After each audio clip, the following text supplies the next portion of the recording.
بسم الله الرحمن الرحيم الحمد لله رب العالمين وأصلي وأسلم على المبعوث رحمة للعالمين نبينا محمد وعلى آله وأصحابه أجمعين ومن تبعهم بإحسان إلى يوم الدين أما بعد فأعوذ بالله من الشيطان الرجيم بسم الله الرحمن الرحيم قال إنما يتقبل الله من المتقين وقال رسول الله صلى الله عليه وسلم إن الله لا يطلع ليلة النصف من شعبان فيغفر لجميع خلقه إلا لمشرك أو مشاح أو كما قال عليه الصلاة والسلام بارك الله لنا ولكم في القرآن العظيم ونفعنا وإياكم بالآيات والذكر الحكيم رب اشرح لي صدري ويسر لي أمري واحلل عقدة من لساني يفقه قولي إن الله وملائكته يصلون على النبي يا أيها الذين آمنوا صلوا عليه وسلموا تسليما اللهم صل وسلم وبارك على نبينا محمد وعلى آله وصحبه أجمعين.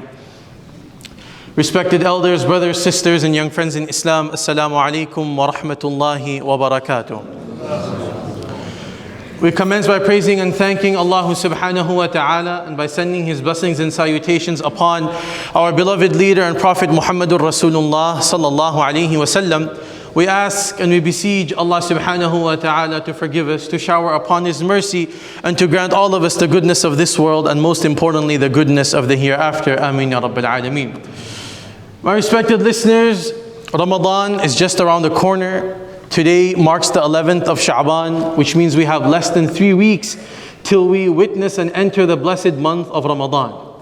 But the reality of the matter is, and as Muslims we all believe, that none of us sitting over here and no Muslim across the world knows whether they will be able to witness the month of Ramadan or not. There are many people who were among us a few days ago, a few weeks ago. They were preparing for the month of Ramadan. They were desiring to see the month of Ramadan, and today they aren't with us. And that could be the same fate for any one of us sitting over here today.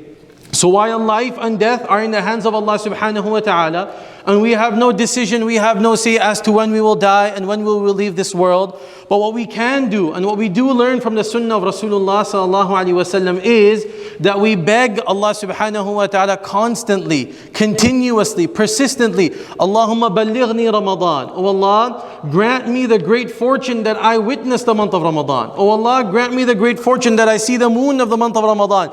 And grant me the ability to make this Ramadan the best Ramadan of my life. And not just this Ramadan, but grant me many, many more Ramadans throughout my life. This should be the dua of ours every single day. Every time we remember, someone reminds us about the month of Ramadan, immediately we make this dua, inshaAllah.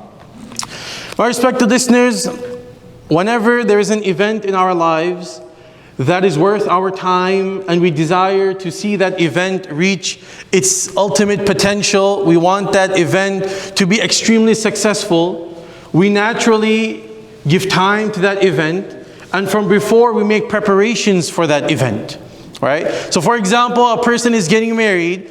The preparations for the wedding start not weeks but months in advance, sometimes years in advance.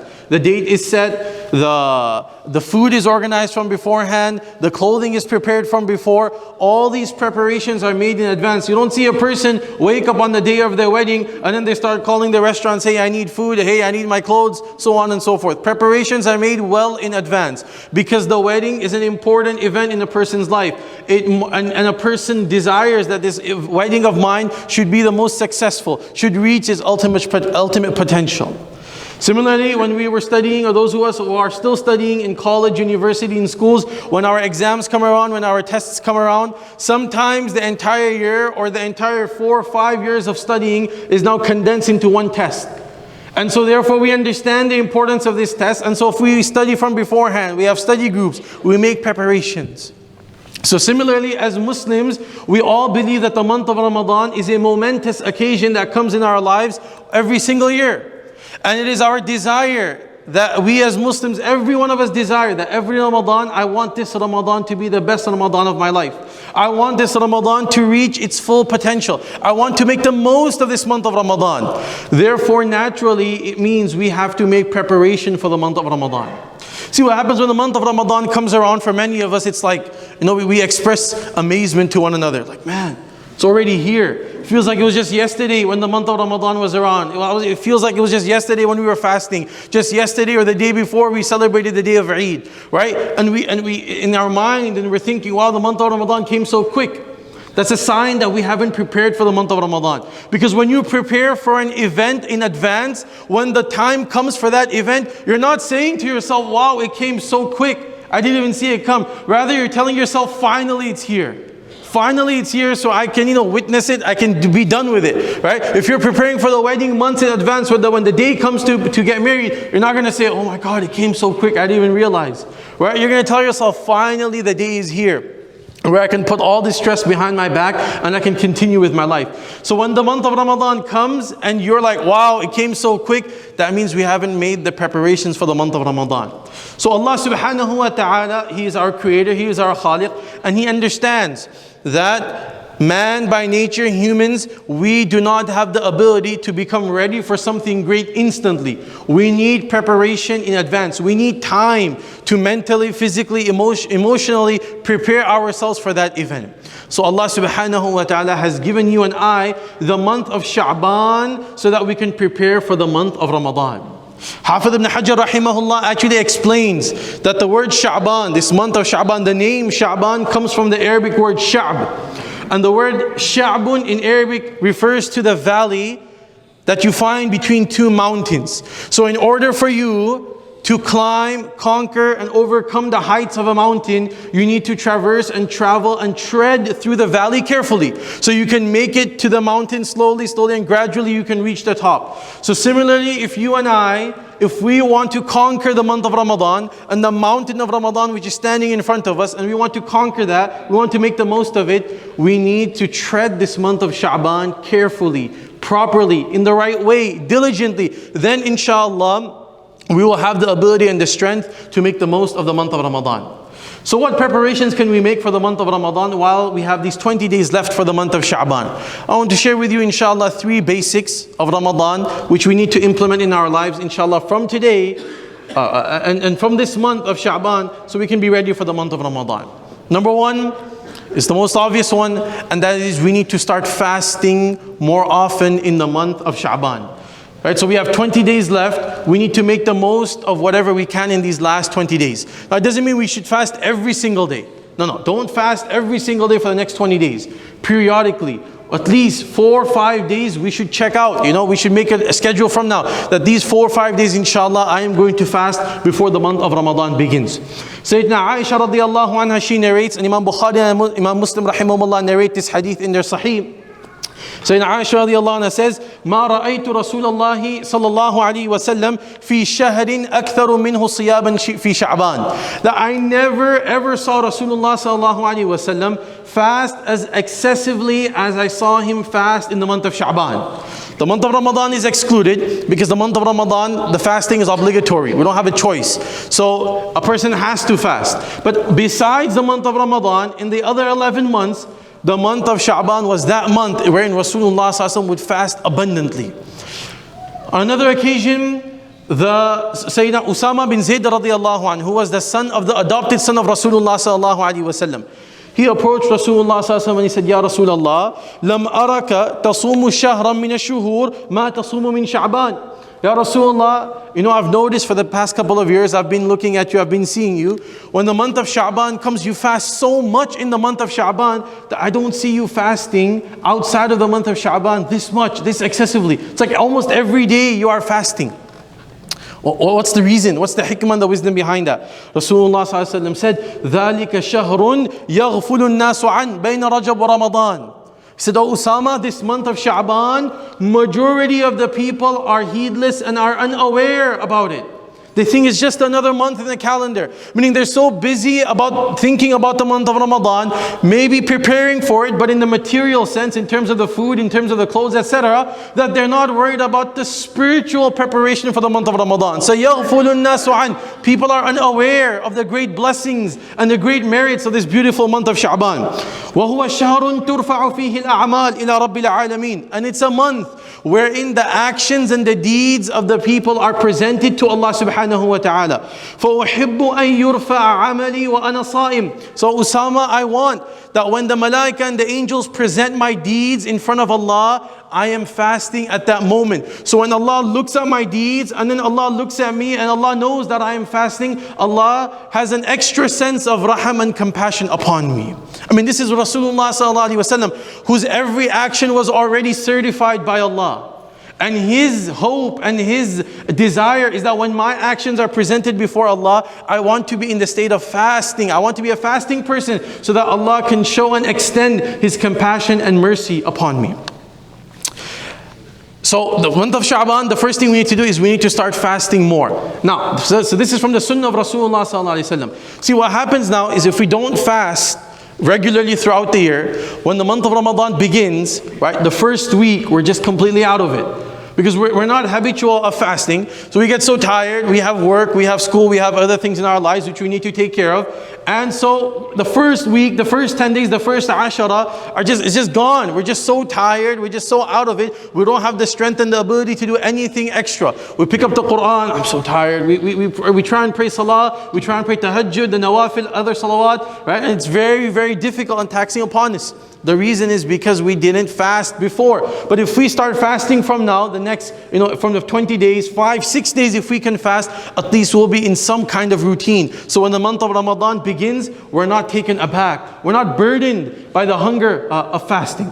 So number one, this is the first preparation. The first step in preparation, we need to start fasting in the month of Sha'ban. Sunday, Monday, Tuesday. 13th, 14th and 15th of Sha'ban. Rasulullah sallallahu alaihi wasallam mentions in the famous hadith that the person who fasts these 3 days every month, Allah subhanahu wa ta'ala gives him the reward of fasting perpetually. Perpetual reward of fasting for fasting 3 days. So let us inshallah make this intention that this Sunday, Monday and Tuesday I am going to fast inshallah. That's number one. Number two, but before I go on to number two, Ibn al-Jawzi rahimahullah, he mentions a beautiful point.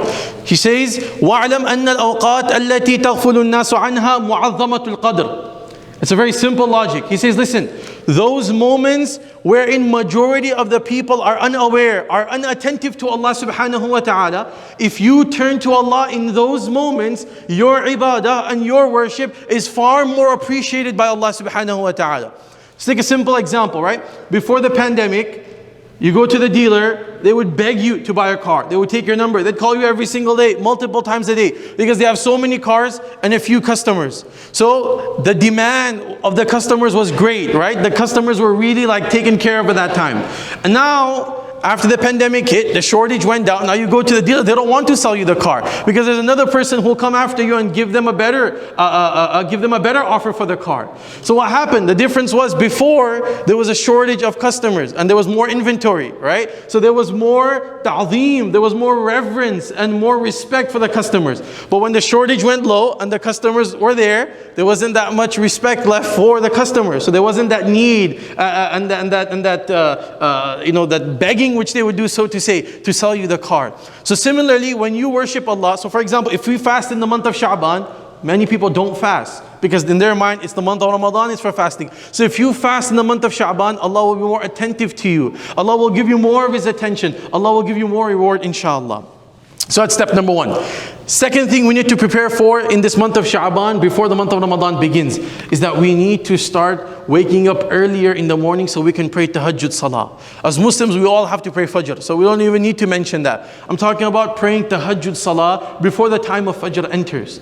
Many times what happens in the month of, because again, we're not habitual of waking up early. So in the month of Ramadan, we wake up 20 minutes, 30 minutes before the time of fajr begins, right? And the first thing on our mind and the only thing on our mind at that time is, I need to eat. I need to eat my suhoor because if I don't eat, I'm going to go hungry the whole day, right? But that's because we can't wake up early because we're not in the routine of waking up early.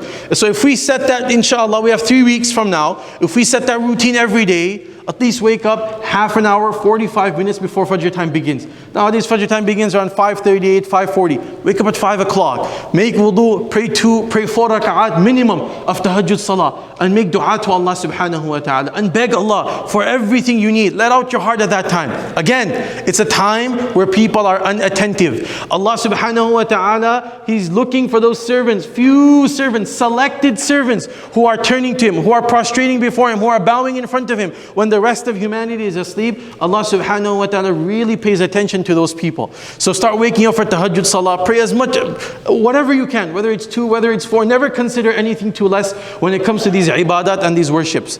And then we have, of course, speaking about the night, we have the 15th night of Sha'ban. Now regarding the 15th night, there's a difference of opinion amongst the scholars, etc. So very quickly, let me just explain the thing over here.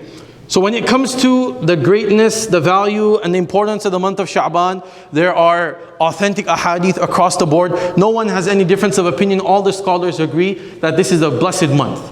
Then we come to the 15th night of Sha'ban. So this month, for example, for us, the 15th night of Sha'ban will be this coming Monday night. Monday the 6th, that night will be the 15th night of Sha'ban. There aren't many authentic ahadith regarding this night, regarding the virtue and the blessed nature of this night. However, there are many ahadith that are not necessarily authentic, but there are so many various ahadith from various Sahaba radiallahu anhum that majority of the scholars agree that this night is indeed a special and a virtuous night. Including scholars who are regularly known for being very critical of hadith, such as Imam Ibn Taymiyyah rahimahullah, Imam Albani rahimahullah, and others. Even they agree that the 15th night of Sha'ban is a blessed night, and you should definitely try and stay awake as much as possible to the best of your ability and worship Allah subhanahu wa ta'ala. So that is proven from the sunnah. What is not proven is doing many of the customs and things which are common in society. Like there is no such thing as a special ibadah on that night. There is no special ibadah. Whatever you can do, whether it's Quran, whether it's salah, whether it's dua, you do that. There is no special food to be cooked on that night. So any of these customs which are foreign to the sunnah, those are incorrect. And that should be taken out from our practice. But the night itself is a blessed night. And that has been established through various ahadith of Rasulullah sallallahu alaihi wasallam. In one hadith, Rasulullah sallallahu alaihi wasallam said, "Inna Allah la yattali'u laylatan nisfi min Sha'ban." Throughout the year, all the deeds which you and I have done, they are presented to Allah on this night. فَيَغْفِرُ لِجَمِيعِ خَلْقِهِ. Allah subhanahu wa ta'ala on this night has an abundance of compassion and mercy upon His servants. So He forgives His entire creation. Except for 2 people, Rasulullah sallallahu alaihi wasallam mentioned in the hadith, إِلَّا لِمُشْرِكٍ أو مُشَاحٍ. Except for 2 people. Even on this night where Allah forgives millions and billions of people across the world, 2 kinds of people are not forgiven. The first person is the one who commits shirk and ascribe partners with Allah. Alhamdulillah, we don't do that. So we're not in the first category. But the second one, mushahin, the one who harbors ill feelings for his fellow Muslim brothers and sisters. He did this, she did this, it's been 10 years, look, I still can't forget about it, right? And these, when you start harboring ill feelings, Allah subhanahu wa ta'ala does not like that. Why? Because because the way Allah thinks, as the scholars mentioned, the hadith mentions, Allah forgives you every single day for the mistakes you made. Allah doesn't hold it against you that you backbited this person, you said this wrong statement, you did this thing wrong, that thing wrong. Allah forgives, Allah forgives, Allah forgives. Allah doesn't harbor any ill feelings. You repent to Allah, Allah is willing to give you Jannah and paradise. So why can you not forgive your fellow Muslim brother and sister? Or even if they're not Muslims, why can't you forgive them? If Allah can forgive you every single day, and if Allah is giving you respite every single day. So Allah subhanahu wa ta'ala does not like that person who harbors ill feelings. So every night you clean your heart and you tell your Allah, oh Allah, between you and I have no ill feelings for anyone, no Muslim, no non-Muslim, whoever they are, whatever they've done to me, I have forgiven every single person. So the second step, inshallah, and especially on the 15th night of Sha'ban, we try and wake up for tahajjud salah. And the third thing is we start reciting the Quran. We start reciting the Quran. In the month of Ramadan comes, and we pick up the Quran, and like 10 minutes in, and we start yawning. Oh, man, I'm tired today. It's been a long day. But then you put the Quran down, and you pick up the phone, or you pick up the tablet, and the sleep is gone. It just goes away, just disappears, right? It's not because you're tired, brother or sister. It's because you're not in the habit of reciting the Quran. So when you start reciting the Quran for the first time after 11 months, it's difficult, right? It kind of gets boring. Allah forgive us, right? So if we start, inshallah, preparing from now 5, 10 minutes, whatever we can. Minimum 5 to 10 minutes. That's a minimum and a daily must for a believer. 5 to 10 minutes with the Quran. I always tell the congregants in the different masajid that listen, when your children are having their breakfast and you're waiting for them to drop them off to school, that's a good time to recite the Quran. Let them have their breakfast, you sit with the Quran. Or if you spend 20 minutes every day with the news, cut it down to 10 and the other 10 should be for the book of Allah, right? So we need just a little bit of time. If we inshallah incorporate and we work around our schedule, inshallah we will become habitual of reciting the Quran. So when the month of Ramadan comes, we can fast properly, we can pray properly, and we can recite the Quran properly. May Allah subhanahu wa ta'ala grant you and I, first of all, the great blessing and the fortune of witnessing the month of Ramadan. May Allah make this month of Sha'ban a great means of blessings for us, and also the month of Ramadan a great means of blessing for us and all the Muslims across the world. Ameen ya Rabbil Alameen. Wa akhiru da'wana anil hamdulillahi Rabbil Alameen.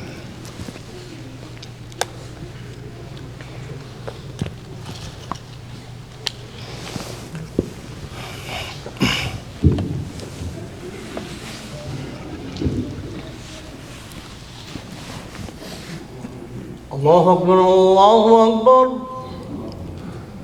الله أكبر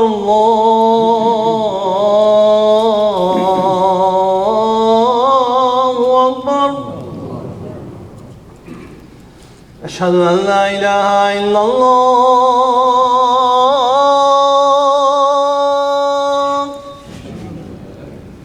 أشهد أن لا إله إلا الله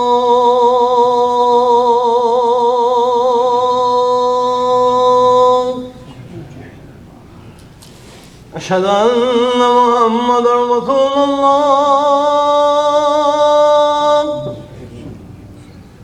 أشهد أن محمدا رسول الله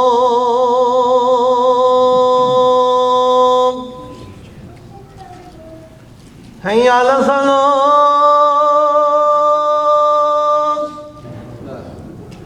هيا على الصلاة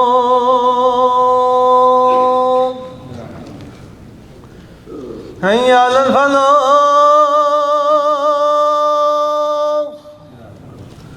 هيا على الفلاح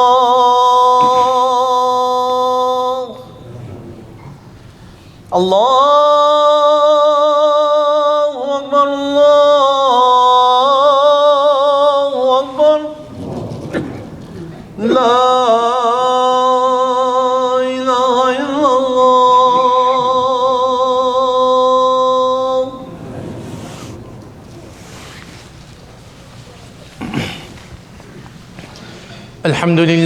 الحمد لله الذي بسط بساط الأرض وأدار الفلك نفعا للمخلوقات من إنس وجن وملك فسبحانه من إله عليم بما في بطون الأمهات خبير بما في جوف الطبقات حكيم بصنعه مدبر في ملكه من الأرض إلى الفلك كيف أحمده وكيف لا أحمده وأشهد أن لا إله إلا هو قائلا أنت ربي لا شريك لك وأشهد أن سيدنا ونبينا محمدا عبده ورسوله الذي نودي فيه كرمك الله وبجلك صلى الله عليه وعلى آله وأصحابه ما طار الطائر وسار السائر ودار الدائر في الأرض والفلك أما بعد فيا معشر المسلمين أوصيكم ونفسي أولا بتقوى الله والمواظبة على ذكر الله ألا خير الكلام كلام الله وأحسن الهدي هدي محمد صلى الله عليه وسلم واعلموا يا عباد الله أن الله عز وجل قال في كتابه العزيز بعد أعوذ بالله من الشيطان الرجيم قال إنما يتقبل الله من المتقين وقال جل وعلا في مقام آخر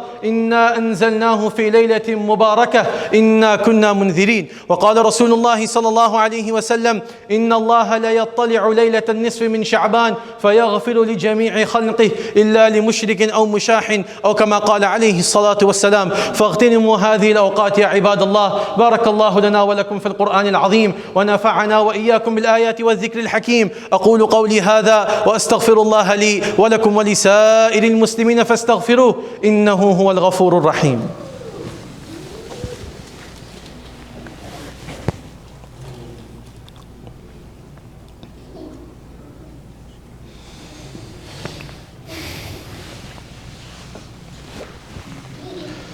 الحمد لله نحمده ونستعينه ونستغفره ونؤمن به ونتوكل عليه، ونعوذ بالله من شرور أنفسنا ومن سيئات أعمالنا، من يهده الله فلا مضل له ومن يضلله فلا هادي له، ونشهد أن لا إله إلا الله وحده لا شريك له، ونشهد أن سيدنا ونبينا محمدا عبده ورسوله صلى الله تبارك وتعالى عليه وعلى آله وأصحابه وبارك وسلم تسليما كثيرا كثيرا. أما بعد، فيا معشر المسلمين، اتقوا الله في السر والعلن، وذروا الفواحش ما ظهر منها ما بطن، واعلموا يا عباد الله أن الله أمركم بأمر بدأ فيه بنفسه، فقال تعالى مخبرا وآمرا بعد: أعوذ بالله من الشيطان الرجيم، إن الله وملائكته يصلون على النبي يا أيها الذين آمنوا صلوا عليه وسلموا تسليما. اللهم صل وسلم وبارك على نبينا وحبيبنا محمد وعلى آله وأصحابه أجمعين، خصوصا على الخلفاء الراشدين